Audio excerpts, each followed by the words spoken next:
Daniel Ellison. I was in Morocco in the village of Taradant, which is about 600 kilometers south of Rabat. In the years? 62 to 64. Morocco won. There we were basically surveyors and irrigation specialists. So I guess some of the things I remember specifically were the trips down to the Sahara, staying down there for weeks at a time. It was very hot. You really couldn't boil your water because you had to drink so much of it.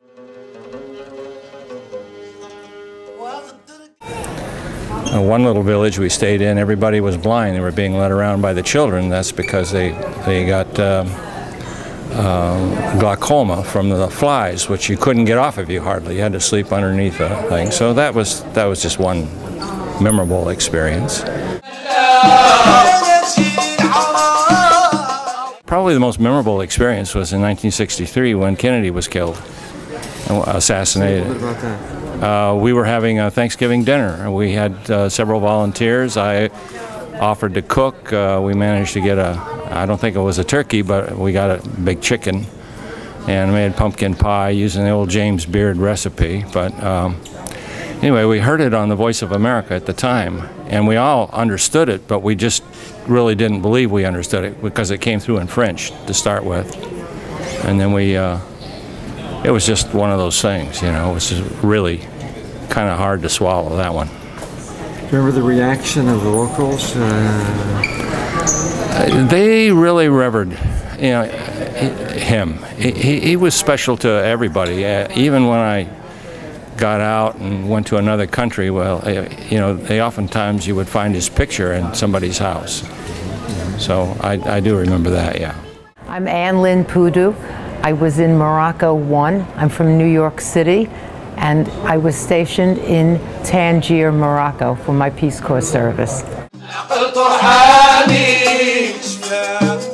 We were just talking about how our first group were sent out with no notice. Nobody knew we were coming. We had no instructions. We were sent to cities and towns and villages completely unprepared. We found our own work. We found our own accommodations. Some of us had very, very strange stories to tell when we got together. For example? A friend of mine was sent to Oujda, which is out on near the Algerian border, and she lived in a deserted convent. 200 nuns had lived there. She was there alone with the guardian, with a night watchman. I was sent to Tangier by myself, found my own apartment, and Tangier at that time had been an international zone, and it was a wild city, filled with international riffraff and me. And I've been back to Morocco any number of times. My group had a reunion. We rode around, we rented a geezer bus and we rode around Morocco and had a very nice time. For Morocco 1? Morocco 1. Interesting. Oh, we are having a reunion at the end of October, Morocco 1, 2, and 3. That's going to be interesting.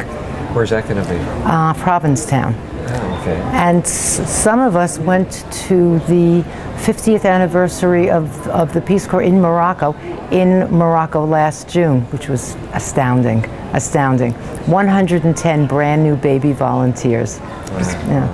Olga Shvaitskaya served in Morocco from 2007 to 2009, and I was stationed in Bajad.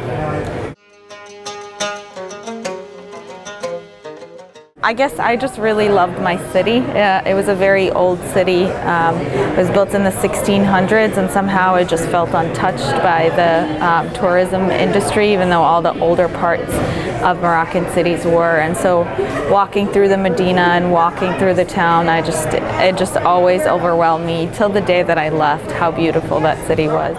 My name is Elliot Cresswell. I was in Morocco from 2000 to 2002. Stationed in a wonderful little town called Romani, which is in the Zaire region. It's about an hour and a half inland from Casablanca and Rabat. I was there during the 9/11 events, and I was wonderfully surprised at how supportive and sympathetic all the Arabs and Muslims there were.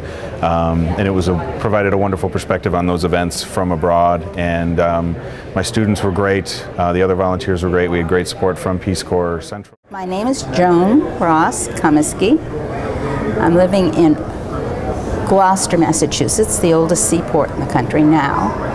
I'm a widow. My husband and I went to the Peace Corps in 1965. He was hired by Dr. Schreiber, and I worked as a volunteer outside of FIS. Is that it?